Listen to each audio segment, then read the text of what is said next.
जय हिंद दोस्तों। आज हम एक स्लोगन से अपनी क्लास स्टार्ट करते हैं जो कुछ इस प्रकार है। जमाने भर में मिलते हैं आशिक कई, जमाने भर में मिलते हैं आशिक कई, पर वतन से खूबसूरत कोई नहीं होता, पर वतन से खूबसूरत कोई नहीं होता। नोटों में लिपट कर सोने में सिमट कर मरता है कोई हर कोई। ठीक है, नोटों में लिपट कर सोने में सिमट कर मरता है हर कोई, मगर तिरंगे से खूबसूरत कफन कोई नहीं होता। ठीक है, जय हिंद दोस्तों। चलिए आज हम आईपीसी के लेक्चर सीरीज को आगे बढ़ाते हुए जो चैप्टर है वो है ऑफेंसेस अगेंस्ट प्रॉपर्टी, जो चैप्टर 17 में दिया गया है। इसमें कौन कौन से टॉपिक्स कवर है? पहला थेफ्ट, एक्सटॉर्शन, रॉबरी, डकैती। आज ये हम 4 टॉपिक्स कवर करेंगे। ठीक है, तो आइए स्टार्ट करते हैं। सेक्शन 378 से स्टार्ट करते हैं और सबसे पहले हम बेयर एक्ट रीड करते हैं कि 378 क्या कहते हैं।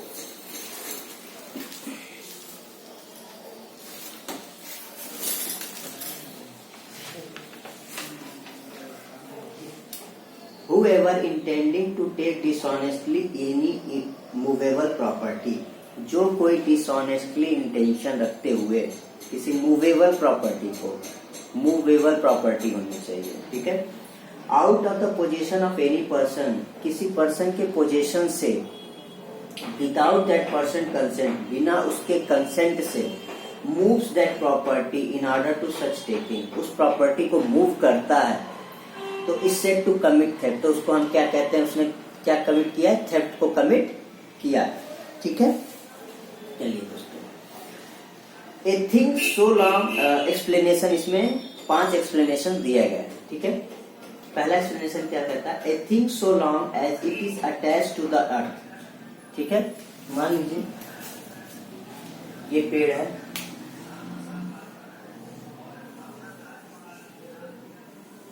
ठीक है, ये इससे ग्राउंड अर्थ से अटैच है।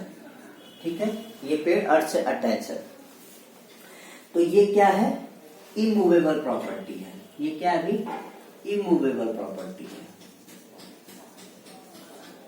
इमूवेबल प्रॉपर्टी है।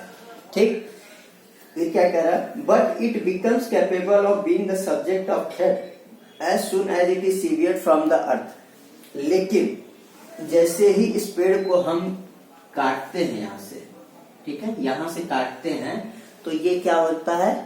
मूवेबल प्रॉपर्टी हो जाती है। ठीक है, जैसे हम इसको काटते मूवेबल प्रॉपर्टी हो जाती है और ये तब क्या हो जाता है? थेफ्ट होता है। ठीक है, एक्सप्लेनेशन 2 क्या कहता है कि A moving affected by the same act which affects the severance may be a theft. ठीक है, वही कह रहा है कि अगर इसको सेवियर कर दिया जाए तो वो थेफ्ट की कैटेगरी में आ जाएगा। एक्सप्लेनेशन 3 क्या कह रहा है कि a person is said to cause a thing to move by removing an obstacle which prevented it from moving or by separating it from any other thing as well as by actually moving it. ठीक है, जैसे मान लीजिए ये गाड़ी है, ये गाड़ी है, यहाँ पे इसको ईटा रख करके, ठीक है, रोका गया है। ठीक है, रोका गया है। ठीक है, इसको पत्थर से रोका गया है। मान लीजिए स्टोन है, स्टोन है, स्टोन से इस गाड़ी को रोका गया है। तो जैसे ही आप इस स्टोन को हटाते हैं, जैसे ही आप इस स्टोन को हटाते हैं और ये गाड़ी मूव करती है तो ये क्या हो जाएगा? थेफ्ट होगा। ठीक है, तो वही एक्सप्लेनेशन 3 कह रहा है। ठीक है, by removing obstacles and obstacles, जैसे ही आप ऐसे ऑब्स्टिकल्स को हटाते हैं और ये मूव करता है तो ये क्या हो जाता है? थेफ्ट होता है। ठीक है दोस्तों, चलिए अब आते हैं एक्सप्लेनेशन 4 क्या कहता है।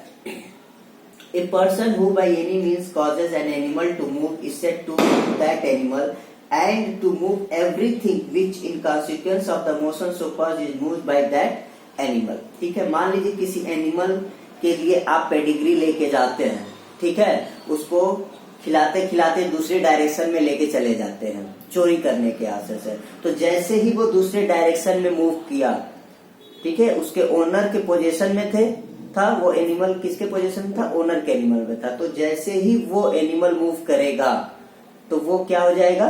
थेफ्ट की कैटेगरी में आ जाएगा। ठीक है।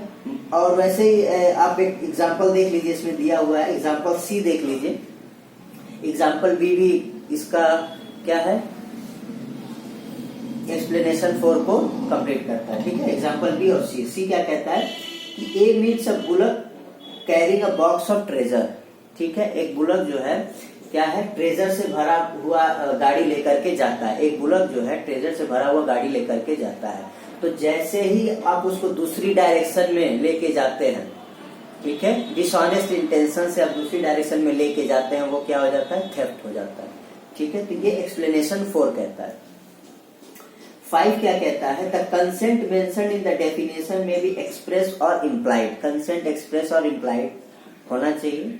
And may be given either by the person in possession or by any person having for that purpose authority, either express और इम्प्लाइड, ठीक है। जैसे मान लीजिए आपके मित्र के पास लाइब्रेरी है, आप वहां से बुक उठा करके आप वहां से बुक लेने गए, ठीक है, कि बुक ला करके पढ़ के फिर दे देंगे, ठीक है। लेकिन उसका एक्सप्रेस और इम्प्लाइड कंसेंट होना चाहिए कि आप ये बुक यूज कर सकते हैं। अगर उसका एक्सप्रेस और इम्प्लाइड कंसेंट नहीं है तो फिर आप जब बुक लेकर के आते हैं, ठीक है, उस लाइब्रेरी से, ठीक है, तो वो क्या होता है, थेफ्ट होता है, क्योंकि उसका एक्सप्रेस और इम्प्लाइड कंसेंट नहीं था कि आप उस बुक को यूज करें, उस लाइब्रेरी को यूज करें, ठीक है, तो वो थेफ्ट होता है। चलिए आइए दोस्तों, हम आगे बढ़ते हैं। हाँ, इसमें कुछ एग्जाम्पल्स हैं, वो सारे एग्जाम्पल्स आप जरूर पढ़िएगा, ठीक है। तो कुछ एग्जाम्पल्स मैं बता देता हूँ, बाकी आप सारे एग्जाम्पल्स को कवर करिएगा। क्या है, मान लीजिए आप अपने एक मित्र के पास गए, ठीक है, और आपने देखा कि उसके टेबल पर रिंग रखा हुआ है, गोल्डन रिंग रखा हुआ है, और उसको आपने हटा करके दूसरी जगह रख दिया इस इंटेंशन के साथ कि बाद में हम उसको ले लेंगे आकर के, ठीक है, वो खोज नहीं पाएगा और मैं आकर के उसको ले लूंगा और उसको बेच दूंगा, ठीक है। तो इस इंटेंशन से उस प्रॉपर्टी को आपने मूव किया, तो वो क्या हुआ, थेफ्ट हुआ। भले ही उसके घर में आपने छुपाया हो तो भी क्या हो जाएगा, थेफ्ट हो जाएगा, क्योंकि आपने प्रॉपर्टी डिसऑनेस्ट इंटेंशन से मूव करी है, ठीक है दोस्तों। चलिए अब इसमें कुछ केस लॉज है, वो हम लोग देखते हैं क्या है। K. N.. Mehra versus state of Rajasthan का केस है, K. N.. Mehra versus state of Rajasthan. इसमें ये कहा गया था कि ये जरूरी नहीं कि आप कोई भी चीज, कोई भी वस्तु परमानेंट हटा देते हैं या परमानेंट अपने पास रख लेते हो, टेम्पररी भी आप उसको अगर रिमूव करते हैं तो भी वो क्या माना जाएगा, थेफ्ट की कैटेगरी में आएगा, ठीक है। चलिए दूसरा केस क्या कहता है, Pyarelal Bhargava versus state of Rajasthan, ठीक है। इसमें क्या कहता है कि A government employ took a file from the government office, presented it to B, ठीक है। एक व्यक्ति ने, एक गवर्नमेंट एम्प्लॉय ने किसी के ऑफिस से फाइल उठाया और बी को प्रेजेंट किया, और फिर उस फाइल को 2 दिन बाद उठा करके वहां ऑफिस में रख दिया, ठीक है। तो जिस टाइम पे उस फाइल को हटाया उसने, तो उसी समय वो क्या हो गया, थेफ्ट हो गया, क्योंकि जिस टाइम पे आप किसी वस्तु को मूव करते हैं डिसऑनेस्ट इंटेंशन के साथ, उसी टाइम पे वो क्या हो जाता है, थेफ्ट हो जाता है, ठीक है। चलिए आगे बढ़ते हैं, आई होप आप सबको क्लियर हो गया होगा। आइए देखते हैं सेक्शन 383 क्या कहता है। सेक्शन 383 क्या कहता है, एक्सटॉर्शन। क्या कहता है, एक्सटॉर्शन।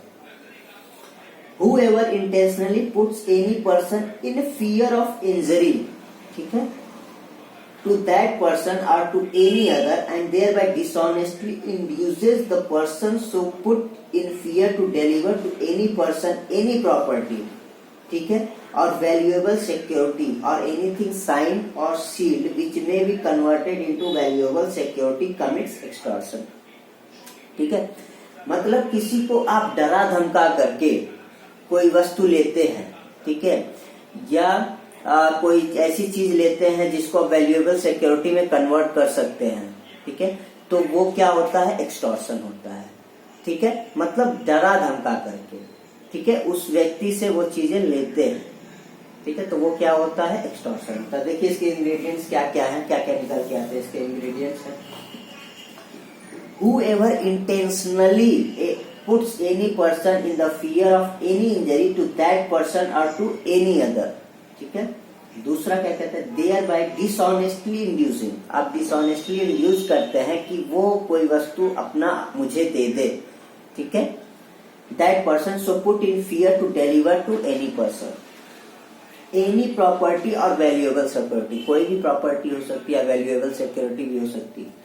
एनीथिंग साइन, कोई भी चीज साइन करा करके आप ले, और shield that may be converted into valuable security, जिसको बाद में आप उसको वैल्यूएबल सिक्योरिटी में कन्वर्ट कर पाए, तो वो भी क्या होता है, एक्सटॉर्शन होता है। जैसे किसी बच्चे को किडनैप कर लिया, फिर फोन किया कि मुझे इतना पैसा दे दो, ठीक है, तो ये क्या हो गया, एक्सटॉर्शन, ठीक है, ये क्या हो गया, एक्सटॉर्शन हो गया, ठीक है।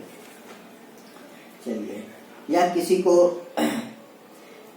देखिए एग्जाम्पल, इसमें देखिए एग्जाम्पल ए पढ़िए क्या कहता है। A threatens to publish a defamatory libel concerning Z unless Z give him money, ठीक है। ए कहता है, ए धमकी देता है कि अगर आप बी से, कि अगर आप अगर आप पैसा नहीं देते हैं तो आपके खिलाफ मैं डिफामेटरी स्टेटमेंट पब्लिश कर दूंगा। ए बी से कहता है कि अगर आप मनी नहीं देते हैं तो मैं आपके खिलाफ जो डिफामेटरी स्टेटमेंट पब्लिश कर दूंगा। तो ये भी क्या हुआ, एक्सटॉर्शन हुआ, ठीक है। तो ये सारी चीजें एक्सटॉर्शन की कैटेगरी में आती है। तो इस पे केस है एक्सटॉर्शन का, ये है AR अंतुल्य वर्सेस RS नायक, ठीक है। इस पे केस है AR अंतुल्य वर्सेस RS नायक। इंजरी में भी डायरेक्ट और इनडायरेक्ट, ये डायरेक्ट भी हो सकती है और इनडायरेक्ट भी हो सकती है। And in any case it should be before delivery, ठीक है, बिफोर डिलीवरी से पहले। Threatening to beat, threatening to wrongful confine, threatening to prosecute, threatening to publish defamatory articles etcetera are examples to put in fear of the injury, ठीक है। ये सारे examples हैं जो आप किसी व्यक्ति को फियर में डाल के, फियर ऑफ द इंजरी में डाल करके उससे आप कोई प्रॉपर्टी लेते हैं, ठीक है। तो ये एक्सटॉर्शन कहता है। इसकी पनिशमेंट आप लोग जरूर देख लीजिएगा, पनिशमेंट एग्जाम में आते हैं, ठीक है। अब आते हैं रॉबरी, सेक्शन 390, रॉबरी क्या कहता है, ठीक है। इसको समझिएगा क्योंकि रॉबरी एक्सटॉर्शन में बहुत माइन्यूट डिफरेंस सा होता है, ठीक है। तो रॉबरी देखिए, कोई थेफ्ट कब रॉबरी होता है, कोई एक्सटॉर्शन कब रॉबरी होता है, ठीक है। तो आइए देखते हैं बैरक में क्या लिखा है, section 390। In all robbery there is either theft or extortion, सारे रॉबरी में आइदर क्या कहते हैं, सब प्रकार की लूट में या तो चोरी या उद्यापन होता है। इसको हिंदी में कहते हैं तो चोरी या तो उद्यापन होता है, ठीक है। तो थेफ्ट कब रॉबरी होता है और एक्सटॉर्शन कब रॉबरी होता है, देखते हैं। When thefts become robbery, the theft become robbery when the person puts in fear of death, ठीक है, डेथ के फियर में उसको डालता है, डर का भय, मरने का भय दिखाता है, और हर्ट करता हो, और राउंडफुल रेस्ट्रेंट, और फियर ऑफ इंस्टेंट डेथ, या इंस्टेंट डेथ का फियर हो, और इंस्टेंट हर्ट का फियर हो, और इंस्टेंट राउंडफुल रेस्ट्रेंट का फियर हो, ठीक है। तो ये थेफ्ट क्या होती है, रॉबरी हो जाती है। एक्सटॉर्शन कब रॉबरी होती है, जब the extortion become robbery when the person put in fear of instant death, इसमें भी instant death, instant hurt, instant wrongful restraint and there to deliver of the things extorted, ठीक है। तो इंस्टेंट डेथ का डर अगर हो, या instant hurt, instant wrongful restaurant का, तो ये क्या होता है, रॉबरी हो जाती है, ठीक है। तो इसको कहते हैं रॉबरी, ठीक है। चलिए, जैसे एग्जाम्पल बी देखिए, इसमें दिया हुआ है कि A meets Z on the high road, A जो है हाई रोड पे मिलता है जेड से, और उसको पिस्टल दिखा करके shows a pistol and demand Jades purse, और उसको पर्स देने के लिए डराता है कि आप अपना पर्स दीजिए नहीं तो मैं आपको मार दूंगा। Z in consequence surrender his purse, ठीक है, वो अपना पर्स सरेंडर कर देता है। Here A has extorted the purse from Z by putting him in fear of instant hurt, ठीक है, and being at the time of committing the extortion in his presence A has therefore committed robbery. ये extortion देखिए robbery हो गया। Extortion robbery कब हुआ, instant hurt का fear है, ठीक है, और उसके सामने प्रेजेंट है, being at the time of committing extortion in his presence, ठीक है, एट द टाइम प्रेजेंस होने की वजह से वो क्या हो गया, रॉबरी हो गया। ए हैज देयरफॉर कमिटेड रॉबरी, ठीक है। तो इसको हम रॉबरी मानेंगे। चलिए, अब आते हैं डकैती। सेक्शन 391 डकैती क्या है, क्या होता है ये? When 5 or more person को jointly commit or attempt to commit a robbery, जब 5 या 5 से अधिक व्यक्ति मिल करके रॉबरी कमिट करते हैं तो उसको क्या कहते हैं? एक्सटॉर्स। तो उसको क्या कहते हैं? डकैती।